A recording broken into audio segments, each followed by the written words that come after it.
Hello and welcome to all of you. Youth Pathshala में आप सबका स्वागत, आप सबका अभिनंदन इस महत्वपूर्ण परिचर्चा में शामिल होने के लिए। और एक नए मुद्दे पर आज हम बात करने के लिए आपके साथ रूबरू हैं, मुखातिब हैं आपसे। भारत चीन संबंधों को लेकर पूरे देश में जिस तरह की लगातार सरगर्मियां रहती हैं वो आपको पता ही है। और हमारा सबसे निकट का पड़ोसी मित्र चीन, मित्र भी कहिए, और सबसे बड़ा जिससे चुनौती जिससे सबसे बड़ी है वो भी उसको साथ में देखिए। तो हम उस सारे प्रक्रिया के साथ आज आपसे रूबरू होंगे। लेकिन मैं उससे पहले आपको एक बहुत छोटी सी दिलचस्प एक कहावत सुनाता हूँ। जी हाँ, व्यापार करने के लिए एक कहावत कही जाती है कि भरी हुई दुकान ग्राहक को खा जाती है और खाली दुकान मालिक को खा जाती है। अगर हम इस कहावत को यूथ पाठशाला के हमारे नौजवान साथियों के संदर्भ में इसको परिवर्तित करके कहना चाहें तो प्रतियोगी परीक्षाओं में शामिल होने के लिए या भविष्य का रास्ता तय करने के लिए अगर आपका मस्तिष्क खाली है तो असफलता सुनिश्चित तौर पर आपके साथ होगी। लेकिन अगर आप ज्ञान से भरे हुए हैं तो सफलता का मार्ग आपका रास्ता स्वयं खुद ब खुद चुन लेगा, खुद ब खुद तय कर देगा। भारत और चीन के बीच संबंधों के संदर्भ में अगर हम बात करें तो भारत और चीन का जो संबंधों का स्वरूप है वो लगभग 2000 साल पुराना है हमारा। भारत और चीन एक दूसरे के साथ सीमाओं के साथ अड़े हुए हैं, जुड़े हुए हैं। सांस्कृतिक और राजनीतिक संदर्भों के साथ हम एक दूसरे के साथ हजारों वर्षों तक निकट संबंध में रहे हैं। लेकिन कोई भी चीज़ शाश्वत और स्थायी नहीं होती है। भारत चीन मैत्री के संबंध में भी यही बात कही जा सकती है। ब्रिटिश शासनकाल में भारत और चीन संबंधों में एक सामान्य उतार चढ़ाव बना रहा था। लेकिन जैसे ही भारत स्वतंत्र हुआ और भारत स्वतंत्रता के साथ जैसे ही चीन में परिवर्तन की लहर आई और वहाँ साम्यवाद स्थापित हुआ और माओ से तुंग के नेतृत्व में जब वहाँ साम्यवादी सरकार बनी तो कुछ मैत्रीपूर्ण संबंध बने। फिर बाद में धीरे धीरे वो संबंध तनाव में परिवर्तित हुए और तनाव के साथ फिर वो युद्ध पर जाकर रुके। और युद्ध के बाद कई समय, बहुत लंबे समय तक भारत और चीन के संबंध ठहरे रहे। और उन ठहरे हुए संबंधों में फिर बर्फ़ पिघली और दुनिया आर्थिक दृष्टि से जब तेज़ी से आगे बढ़ने लगी तो आगे बढ़ती हुई दुनिया के साथ हम भी आगे बढ़े और हमने भी, भारत और चीन ने भी आपस में एक दूसरे के साथ अपने संबंधों को पुनर्रेखांकित किया, नए सिरे से उनको समझा, स्वीकार किया। लेकिन कहते हैं कि आप अपने साथियों को बदल सकते हैं, मित्रों को बदल सकते हैं, लेकिन पड़ोसी कभी नहीं बदले जा सकते। भारत के साथ भी यही जुड़ा हुआ है। चीन भारत का पड़ोसी मित्र देश है। बहुत लंबी सीमा एक दूसरे के साथ जुड़ी हुई है। जाहिर तौर पर चीन के द्वारा भारत के बहुत सारे क्षेत्रों पर लगातार दावे किए जा रहे हैं। भारत भी बहुत सारे क्षेत्रों पर उनके दावों को अस्वीकार करता है और अपने दावे भी साथ साथ प्रस्तुत करता है। लेकिन हम सिलसिलेवार एक के बाद एक अगर भारत और चीन संबंधों को परखना शुरू करेंगे तो आप देखेंगे शीर्षक से ही पता लग रहा है भारत के चीन के साथ मैत्रीपूर्ण संबंध भी हैं। तो भारत और चीन के बीच में आर्थिक और सामरिक दृष्टि से प्रतिस्पर्धा भी है। और जाहिर सी बात है तनाव तो अपनी जगह पर है ही, चाहे फिर वो गलवान की घाटी रही हो या डोकलाम रहा हो। ऐसे जो ताज़ा तरीन मुद्दे हैं जिनमें भारत और चीन के बीच में आपस में प्रतिस्पर्धा भी रही, तो एक दूसरे के प्रति हमने अपनी सेनाएं भी तैनात की और सेनाओं को तैनात करने के साथ साथ युद्ध भी हुआ हमारे हाल ही के दिनों में।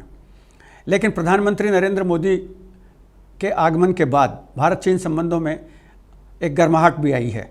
और वो गर्माहट व्यापारिक दृष्टि से आई, वो गर्माहट सामरिक दृष्टि से आई, लेकिन प्रतिस्पर्धा का भाव भी तेज़ी से बढ़ा है। दोनों देशों के राष्ट्रपतियों की लगातार, प्रधानमंत्री और राष्ट्रपति की लगातार बैठकें हुई हैं।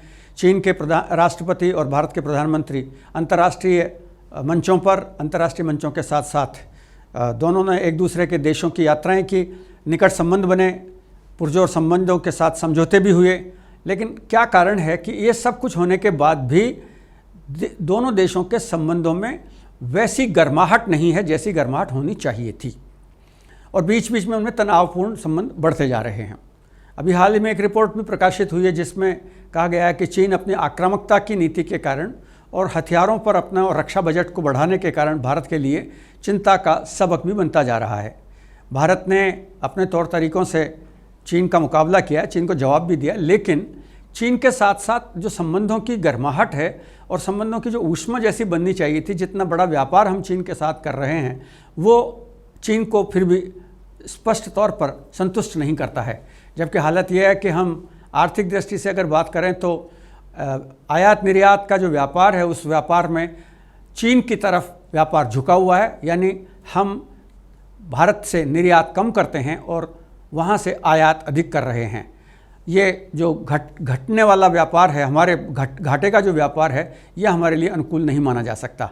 फिर भी भारत इस संबंध को निर्वाह कर रहा है। हालांकि भारत ने चीन को समय समय पर कड़े जवाब दिए हैं। हम उन सारे मुद्दों पर आज के इस परिचर्चा में, आज के इस व्याख्यान में लगातार आपके साथ प्रस्तुत करेंगे। ये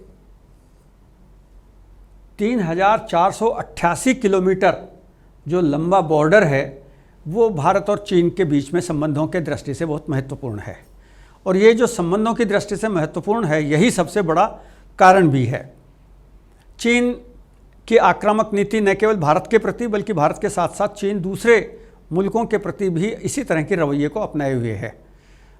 और भारत के पड़ोसी देश पाकिस्तान हो या फिर भूटान या फिर हमारे जो राज्य हैं, हमारा उन राज्यों की बात करें तो हमारे अरुणाचल प्रदेश, सिक्किम, इन राज्यों पर भी उसकी दृष्टि जमी हुई है। आसाम के ऊपरी इलाकों में भी चीन ने हमारे लिए मुश्किलें पैदा की हैं।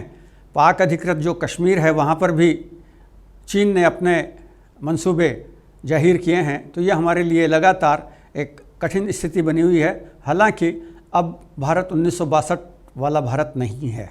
पूरी दुनिया ने देखा कि जब गलवान में चीन ने अपने सैनिकों को उतार दिया था, तो किस तरह हमारी सेना ने उनका मुंह तोड़ जवाब दिया और भारी संख्या में उनके सैनिक हताहत हुए और भारत के सैनिक वहाँ लगातार डटे रहे।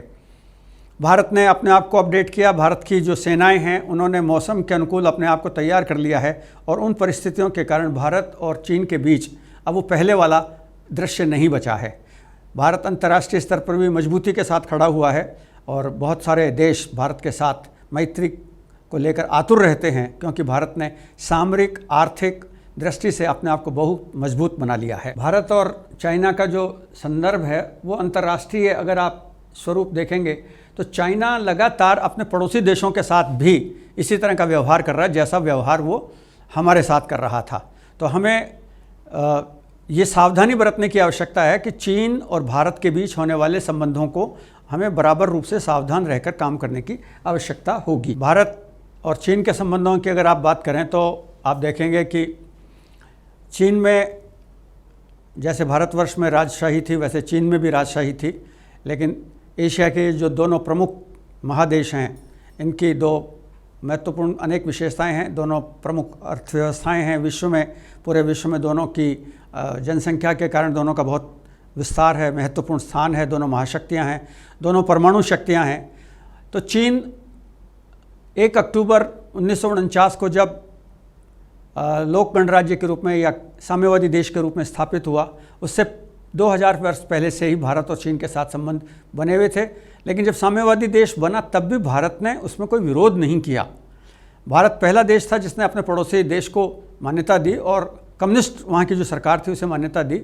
और 30 दिसंबर 1949 को भारत ने अपनी मान्यता के माध्यम से चीन के साथ अपने संबंधों का श्री गणेश किया। लेकिन आप देखिए कि हमने जब चीन के साथ मान्यता दी और चीन के साथ अपने संबंधों को बनाया, तो चीन के साथ पहले ही समय से, यानी प्रारंभ से ही चीन का रवैया हमारे प्रति ठीक नहीं रहा।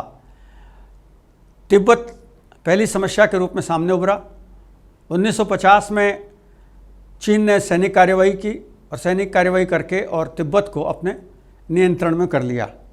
जबकि प्रारंभ उससे पहले की स्थिति ये थी कि तिब्बत भारत के साथ जुड़ा हुआ था और ब्रिटिश सरकार के साथ जो समझौते चीन ने किए थे, उन समझौतों के तहत भारत के साथ तिब्बत का एक अच्छा संबंध था। लेकिन अचानक से साम्यवादी सरकार ने घोषणा कर दी कि तिब्बत हमारा है और उन्होंने आक्रमण करते हुए तिब्बत को न केवल हड़प लिया बल्कि पूरी दुनिया को चेतावनी दे दी कि कोई भी तिब्बत के मामले में बोलेगा नहीं। और कमोबेश आज भी यही स्थिति वहाँ बनी हुई है। तिब्बत को स्वायत्त देश के रूप में भले ही स्थान दिया हो चीन ने, लेकिन तिब्बत को लेकर आज भी वो उतना ही आक्रामक है जितना पहले आक्रामक नीति उसकी हुआ करती थी। मार्च 59 में तिब्बत की राजधानी में जब चीन के विरुद्ध अचानक से विद्रोह हुआ तो उस विद्रोह के फलस्वरूप वहाँ के लोग, चीन के लोग देश को छोड़कर भागने लगे। तो धार्मिक गुरु दलाई लामा वहाँ से निकले और उन्होंने जो सैनिक कार्रवाई का विरोध किया और वो भारतवर्ष में आ गए और भारत की राजधानी भारत में आकर के यहाँ उन्होंने शरण प्राप्त की।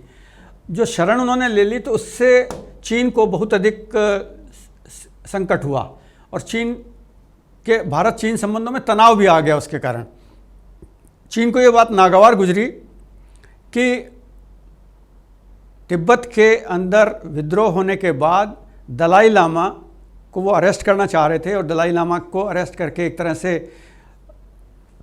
वहाँ जो चीन के विरुद्ध आवाज़ें उठ रही थी उनको दबाना चाहते थे, उस सब को रोकने के कोशिश में थे। लेकिन दलाई लामा चूँकि धार्मिक मामला था, तिब्बत में जो धर्म या चीन में भी आप देखें तो बौद्धिस्ट जो गए हैं वो बौद्ध धर्म कहाँ से गया था, आपको सबको पता है बौद्ध धर्म भारतवर्ष से ही एशिया में फैला है। तो चीन में भी वहीं गया था, तिब्बत में भी यहीं से गया था। तो जो धार्मिक सांस्कृतिक सौहार्द था भारत का बौद्ध धर्म के प्रति, उसके कारण दलाई लामा को यहाँ शरण दी गई और उस शरण के परिणाम स्वरूप तिब्बत ने उसे स्वीकार नहीं किया। 29 अप्रैल 1954 को जब भारत, चीन और तिब्बत के बीच एक व्यापारिक और सांस्कृतिक समझौता हुआ तो भारत ने अपनी उदारता दिखाते हुए अपने सैनिकों को तिब्बत से हटाना स्वीकार कर लिया, क्योंकि चीन ने कहा था कि अब तिब्बत हमारा होगा, तो भारत ने उसका भी सम्मान किया। इस 24 अप्रैल 1954 को जो समझौता हुआ था उसमें चीन के प्रधानमंत्री चाउ एन लाई और जवाहरलाल नेहरू के बीच में दिल्ली जब एक समझौता हुआ और इस समझौते का नाम था पंचशील का सिद्धांत। ये बहुत लंबे समय तक पूरी दुनिया में महत्वपूर्ण रूप से उभर कर सामने आया था और भारत चीन संबंधों के बीच में जो महत्वपूर्ण समझौता हुआ था उसके बाद हिंदी चीनी भाई भाई के नारे लगे थे दोनों देशों के बीच में सौहार्द बढ़ाने के लिए। लेकिन चीन की जैसी प्रकृति है वो अपने कथन पर अडिग नहीं रहता है।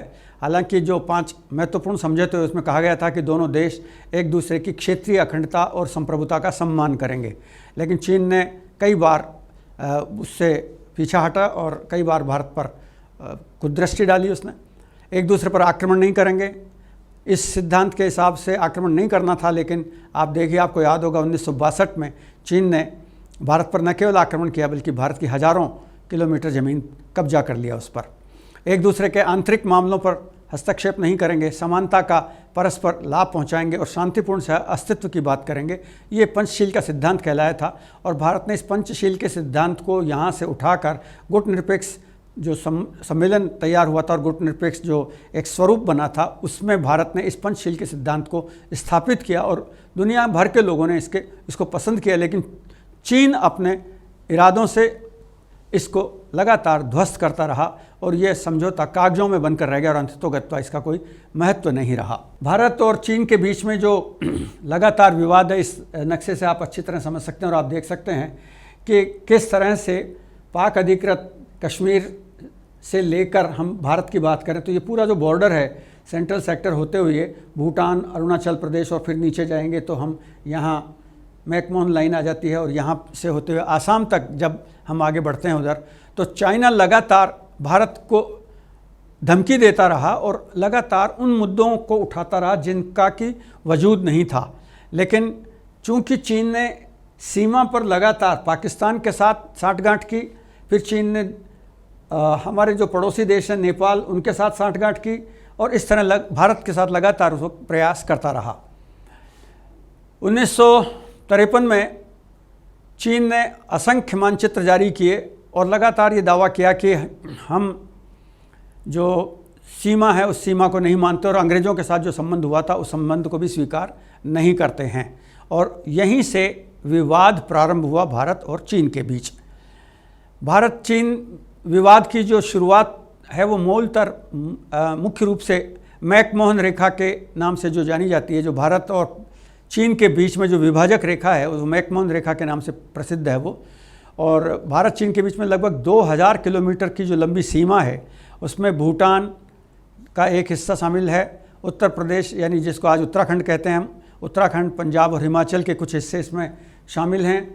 और इसके साथ साथ मध्य सीमा के साथ साथ तिब्बत और तिब्बत के साथ दूसरे जो क्षेत्र हैं हमारे सिक्किम प्रदेश है वहाँ तक और जम्मू कश्मीर तक भारत चीन सीमा का संबंध जुड़ा हुआ है, मैकमोहन रेखा जुड़ी हुई है। जब मैं भारत जम्मू कश्मीर की बात कर रहा हूँ तो पाक अधिकृत कश्मीर में चीन ने जो हस्तक्षेप किए हैं उसकी ओर मेरा इशारा है। मैकमोहन रेखा वास्तव में एक ऐसी रेखा है जो दोनों देशों के बीच की सीमा को निर्धारित करती है। और 1914 में जब भारत, चीन और तिब्बत के प्रतिनिधियों का एक सम्मेलन हुआ था तो उस समय एक ब्रिटिश अधिकारी थे जिन्होंने ये समझौता करवाया था और मैकमोहन के नाम से ये सीमा रेखा तय हुई थी। 1956 तक चीन इसको स्वीकार करता रहा, कभी उसने विरोध नहीं किया। लेकिन 1956 के बाद उसने साफ तौर पर यह कह दिया कि हमें मैकमोहन रेखा स्वीकार नहीं है, क्योंकि अंग्रेज सरकार ने दबाव डालकर तत्कालीन चीन की सरकार को यह सब स्वीकार करने के लिए बाध्य कर दिया था। इसलिए हम इसको स्वीकार नहीं करते हैं और इसी के कारण लगातार वो विरोध करता रहता है।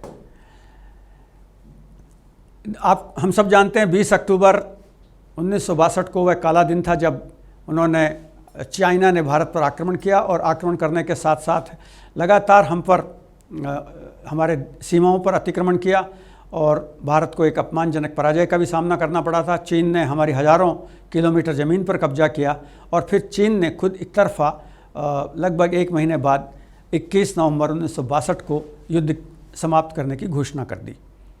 और यहाँ से भारत चीन संबंधों के तनाव का स्थायी रूप से परमानेंट एक लेवल लग गया और ये अभी तक भी समाप्त नहीं हुआ है। भारत के संबंधों के और ख़राब होने का जो कारण बना वो था चीन का पाकिस्तान की तरफ झुकाव।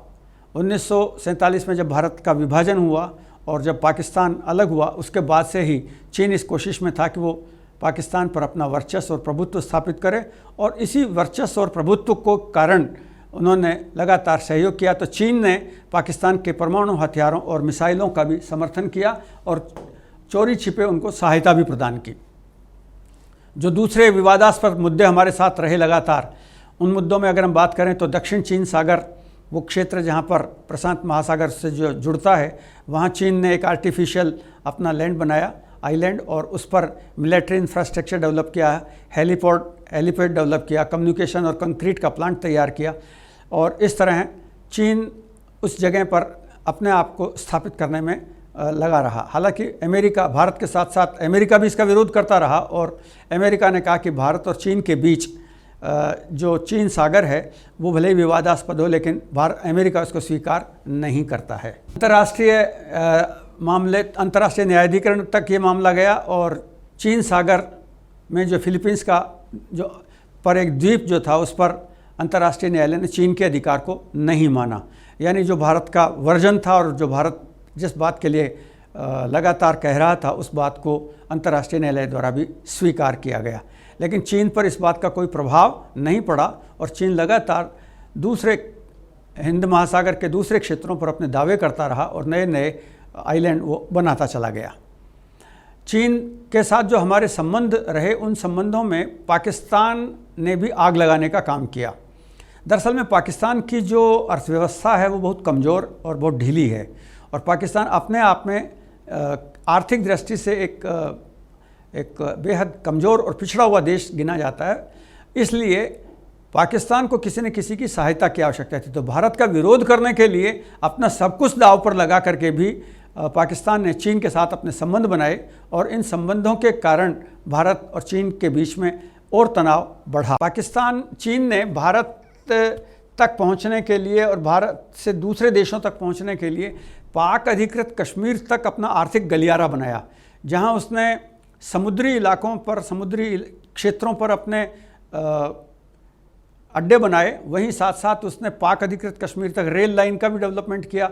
जल शक्ति परियोजनाओं में भी चीन ने पाकिस्तान को सहायता देकर भारत के लिए मुसीबतें पैदा की हैं। पाक अधिकृत कश्मीर का जो आप देख ही रहे हैं, ये जो मैप है, इससे भी आपको पता लग रहा होगा कि किस तरह से ये जो पाक ऑक्यूपाइड कश्मीर है, जो ये पूरा बेल्ट आपको दिखाई दे रहा है, ये पूरा का पूरा बेल्ट यहाँ तक पहुँचने के लिए तो चाइना ने अक्सई चीन होकर के और किस तरह से उसने काम किया है कि चाइना यहाँ से होता हुआ ये पूरा बेल्ट देखिए आप, ये यहाँ से चलता हुआ और वो यहाँ घूम रहा है और यहाँ से होकर के वो अफ़गानिस्तान तक का अपना रूट बना रहा है।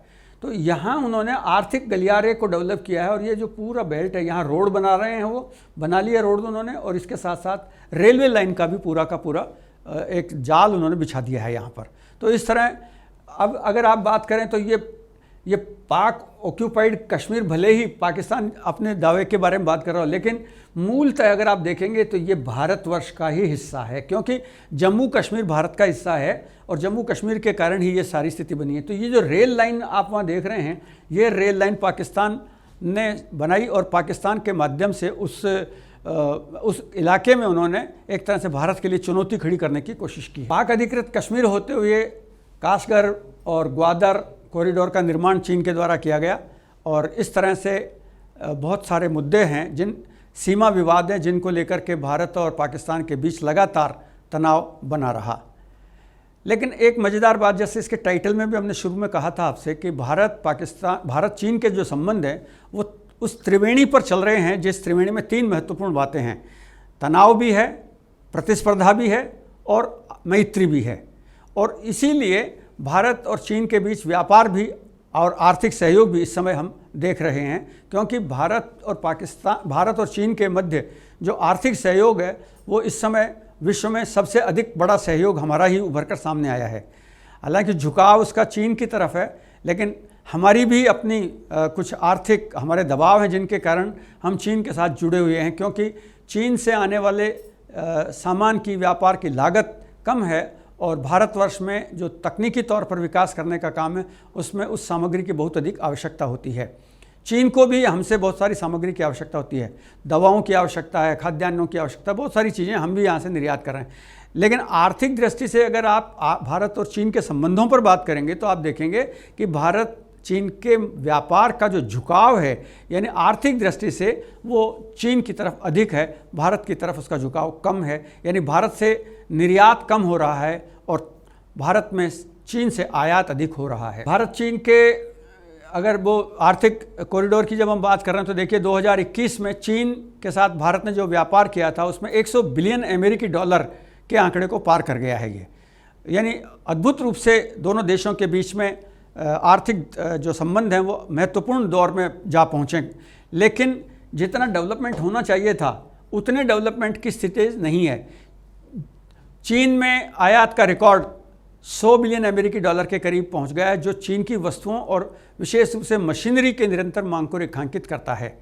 हम लगातार चीन से विभिन्न प्रकार की मशीनें मंगवा रहे हैं, विभिन्न प्रकार का सामान मंगवा रहे हैं, तो हमारे लिए चीन से इसलिए भी सामग्री की आवश्यकता बढ़ रही है और दोनों देशों के बीच में जो संबंध है वो आर्थिक दृष्टि से एक दूसरे के साथ कनेक्टिविटी बनी हुई है उनकी। ये जो बढ़ोतरी दर्ज की गई है, इस बढ़ोतरी में गतिरोध भी आया है और गतिरोध आपको पता ही है, पिछले समय जब जिस तरह से गलवान में जो हुआ और जिस तरह से भारत और चीन के बीच सेनाएं लंबे समय तक एक दूसरे के आमने सामने डटी रही और चीन द्वारा लगातार भारतीय बॉर्डर्स पर जिस तरह के अपने सेना के लिए स्ट्रक्चर खड़े किए गए हैं, उसके कारण दोनों देशों के व्यापार संबंधों में गतिरोध भी पैदा हुआ है और संबंधों में गिरावट आई है।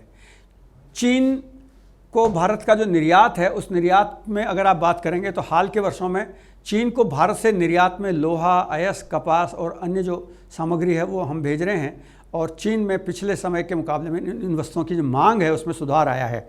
हालांकि 2 वर्ष तक जो कोरोना पीरियड रहा था उसमें पूरी दुनिया ठप हुई थी, तो उसका संबंध भारत और चीन के व्यापार पर भी पड़ा था। चीन से जो भारत में आयात है उसमें मुख्य तौर पर इलेक्ट्रॉनिक आइटम है, मैकेनिकल मशीनरी, मैन्युफैक्चरिंग और ऑटो कंपार्टमेंट्स, ऑक्सीजन कंटेनर्स और इस तरह के पर्सनल प्रोटेक्टिव इक्विपमेंट्स। द्विपक्षीय व्यापार में जो वृद्धि की अगर आप बात करेंगे तो भारत और चीन के बीच 43% तक की भागीदारी बढ़ी है। मैंने आपसे शुरू में कहा था कि भारत और चीन का जो व्यापारिक संबंध है वो इस समय दुनिया में सबसे ऊपर है। अन्य तुलनात्मक दृष्टि से अगर आप देखेंगे तो दूसरे जो देश हैं उनके मुकाबले में अगर आप बात करेंगे तो जो चीन के शीर्ष पर 3 व्यापारिक जो भागीदार हैं उनके अगर आप आंकड़े देखें तो आसियान जो कंट्रीज़ हैं उनसे 28% लगभग है, और यूरोपीय संघ के साथ 27% है, और संयुक्त राज्य अमेरिका के साथ 28% का आंकड़ा है। तो इस तरह से ये 3 जो महत्वपूर्ण आंकड़े हैं ये इस बात को बताने के लिए पर्याप्त हैं कि भारत का संबंध जो है वो तुलनात्मक रूप से काफ़ी महत्वपूर्ण है। चीन के साथ व्यापार के घाटे की बात में जो लगातार आपसे कह रहा था, भारत का व्यापार घाटा 2021 में बढ़कर 69.38 अरब डॉलर का हो गया है। यानी हमारा निर्यात वहाँ से अधिक है और हमारा आयात यहाँ से जो हम बाहर यहाँ से जो सामान भेज रहे हैं, यहाँ से जो निर्यात कर रहे हैं वो कम कर रहे हैं, और चीन से जो सामान मंगा रहे हैं वो ज़्यादा मंगा रहे हैं। उसके कारण ही ये घाटा बढ़ रहा है।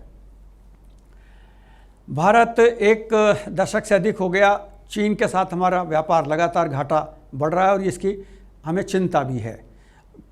लेकिन अब चिंता करने से तो काम चलेगा नहीं। जब तक हम अपना निर्यात नहीं बढ़ाएंगे तो चीन से भारत में आईटी और फार्मास्यूटिकल जो बाज़ार है उसने भारत ये कहता है कि आप इन क्षेत्रों में हमसे सामान मंगाइए और अपना बाज़ार खोलिए।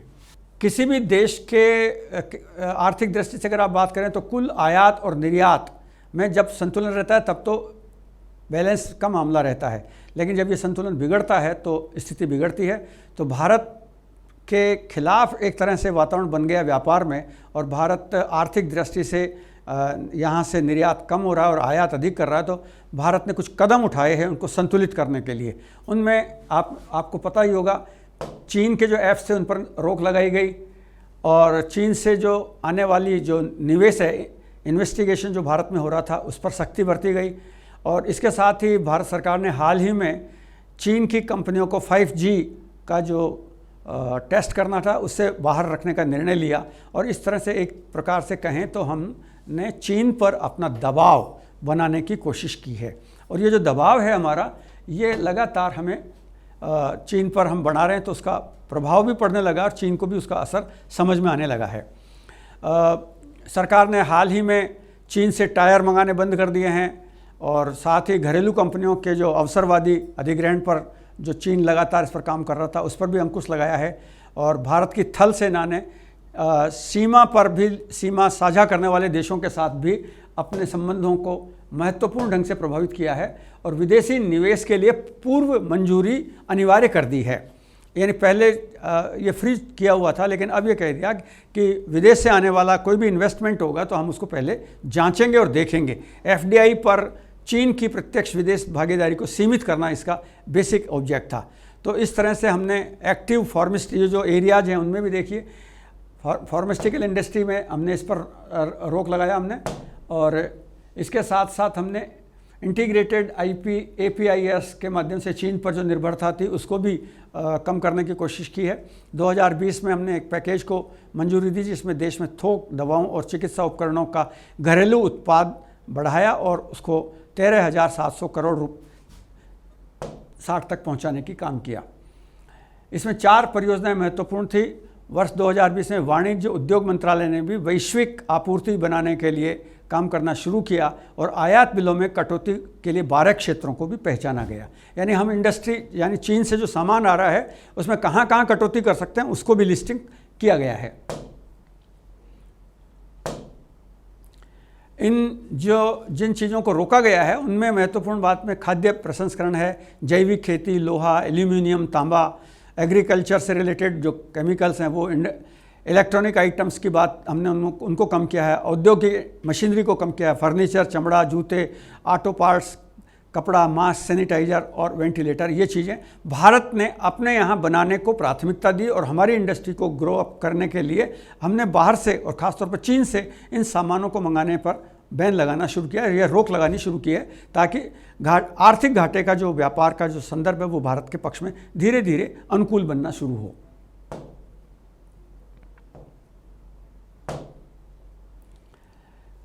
अभी अगर आप देखें तो ये जो सब कुछ हुआ था, वर्तमान मुद्दे के आपको पता ही है, पूर्वी लद्दाख में जो सैन्य गतिविधियां हुई और भारत चीन के बीच में जो पेंगपोंग झील के किनारे पर जो हिंसक टकराव हुआ था, उसके कारण भी दोनों देशों के संबंधों में काफ़ी तनाव आया और उसका व्यापार पर भी असर पड़ा और विश्व स्तर पर भी उसका प्रभाव देखने को मिला है।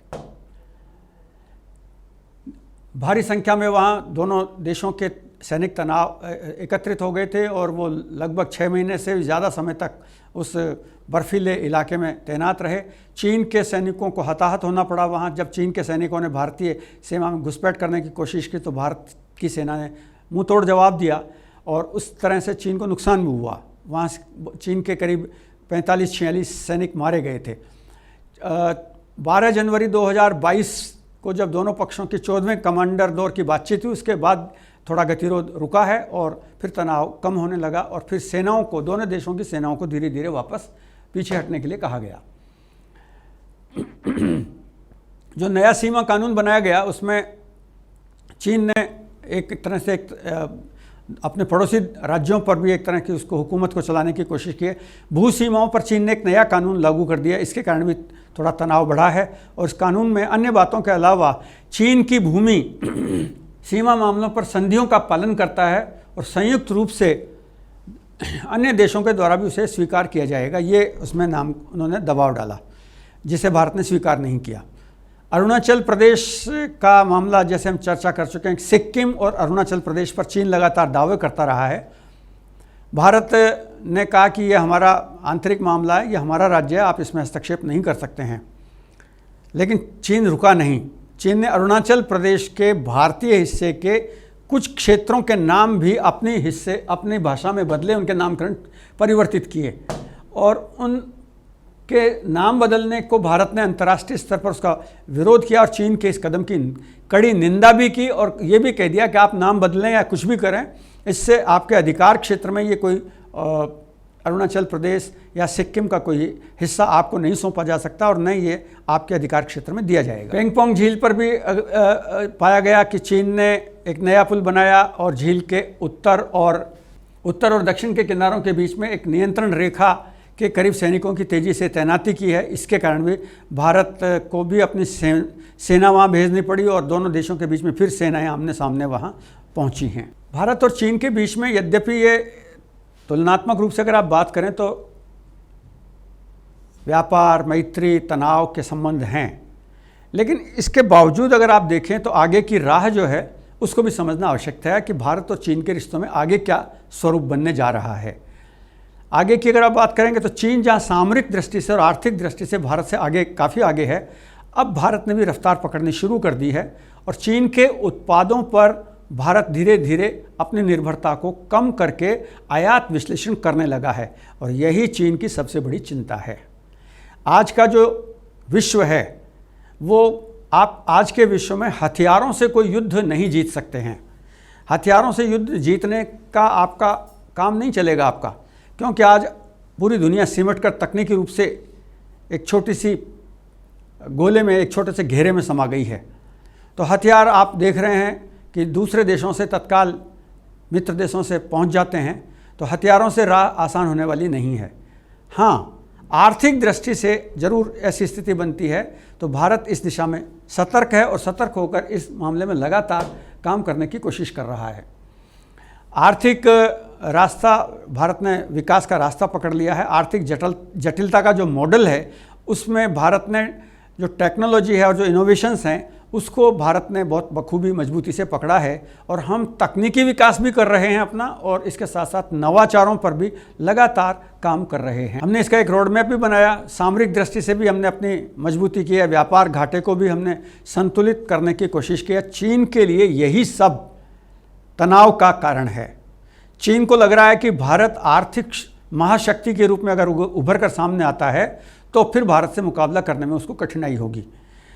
आप याद रखिए, भारत और चीन के बीच में जो सबसे बड़ा फ़र्क है वो है शासन प्रणाली का। चीन जहाँ आज भी तानाशाही के मॉडल पर काम कर रहा है, भले ही वो कम्युनिस्ट पार्टी के नाम से शासन कर रहे हैं, लेकिन वो मॉडल पूरा का पूरा डिक्टेटरशिप का मॉडल है। उसके ठीक विपरीत भारत लोकतंत्र की प्रक्रिया से गुजरते हुए मजबूती के साथ आगे बढ़ता हुआ अपनी व्यवस्था को ठीक कर रहा है और पूरी दुनिया में भारत इसीलिए सम्मान के साथ, आदर के साथ देखा जा रहा है कि लोकतांत्रिक प्रक्रिया को बखूबी संचालित करते हुए आर्थिक दृष्टि से धीरे धीरे मजबूती से भारत ने अपने पांव आगे बढ़ाए हैं। ये कुल मिलाकर हमने आज आपसे जो बातचीत की है, उस बातचीत का जो सार संक्षेप है वो यही है कि भारत और चीन के मध्य संबंधों को अगर आप देखेंगे तो एक पूरा जो मानचित्र है भारत चीन संबंधों का, वो ये बताता है कि दोनों देशों के बीच संतुलन तभी स्थापित होगा जब चाइना लगातार भारत के साथ मैत्रीपूर्ण संबंधों को तरहीज देगा। आसाम के बॉर्डर बात करें तो ब्रह्मपुत्र नदी के किनारे पर जिस तरह के बांध उसने बना लिए हैं, उन बांधों के कारण भारत के लिए खतरा पैदा किया है। पीओके में जिस तरह की आर्थिक गतिविधियों का कॉरिडोर वो बना रहा है, उसके कारण हमारे लिए खतरा पैदा हुआ है। लेकिन विश्व की परिस्थितियां हमेशा एक जैसी नहीं रहती हैं। भारत अपने पड़ोसी मुल्कों के साथ जिस तरह से व्यवहार बना रहा है, यूक्रेन और रूस के मध्य जिस तरह के संबंध बने थे, उसमें भारत ने जिस संतुलन के साथ अपने व्यवहार को आगे बढ़ाया, तो पूरी दुनिया में जहां रूस का विरोध हुआ, भारत ने बखूबी अपने आर्थिक हितों को ध्यान में रखते हुए वहां से गैस और पेट्रोलियम प्रोडक्ट को खरीदा है। चाइना के साथ भी हमारे संबंधों में इसी तरह की गतिविधियां आपको देखने को मिलेंगी। आगे की जो परिस्थितियां हैं उन पर निगाह बनाए रखने के लिए चीन जितना सतर्क है, भारत उससे कहीं ज़्यादा सतर्क है और मौजूदा समय में सरकार लगातार ये प्रयास कर रही है कि आर्थिक, तकनीकी और सामरिक किसी भी क्षेत्र में भारत चाइना से पीछे न रहे। और कम से कम भारत की सेना ने गलवान घाटी में या दूसरे जो डोकलाम के एरिया में जिस तरह की गतिविधियां हुई थी, उसमें बखूबी अपना जवाब दिया और यही भारत और चीन संबंधों के संतुलन का काम करेगा। आज पाकिस्तान के साथ भले ही चीन कितनी ही गलबैयाँ कर रहा हो, लेकिन जो हालात श्रीलंका में हुए आर्थिक दृष्टि से और जिस तरह से चीन ने श्रीलंका को धोखा दिया, लगभग वैसी की वैसी स्थिति पाकिस्तान में होने जा रही है। और नेपाल सतर्क हो गया, इसीलिए नेपाल में भी चीन की गतिविधियाँ इसीलिए बढ़ी थी तेज गति से, और वहाँ भी आर्थिक दृष्टि से प्रयास किए गए थे। नेपाल थोड़ा सतर्क हुआ है, पाकिस्तान अभी तक सतर्क नहीं हुआ है। अगर पाकिस्तान समय रहते सतर्क नहीं होगा तो पाकिस्तान के हालात भी श्रीलंका जैसे ही होने वाले हैं। भारत चीन संबंधों के बीच में भारत पुख्ता ढंग से इन बातों को ध्यान में रखे हुए है। उम्मीद करते हैं कि आने वाले समय में भारत और चीन के संबंध संतुलन की राह पर आगे बढ़ेंगे। हमारे इस YouTube चैनल पर यूथ पाठशाला में आप लगातार जुड़ें, अपने साथियों को बताएं। हर रोज़ आपको एक नए मुद्दे पर बात करने सुनने को मिलेगी और आप अपने प्रश्नों को हम तक भेजते रहें, अपने साथियों तक वीडियो फॉरवर्ड करें और उन्हें बताएं। आपके प्रतियोगी परीक्षाओं के लिए, आपके सामान्य जानकारी के लिए, आपकी रुचि के लिए हम नवीनतम जानकारियों के साथ, प्रामाणिक पुख्ता जानकारियों के साथ आपके सामने उपस्थित होते हैं। नमस्कार, जय हिंद, जय भारत।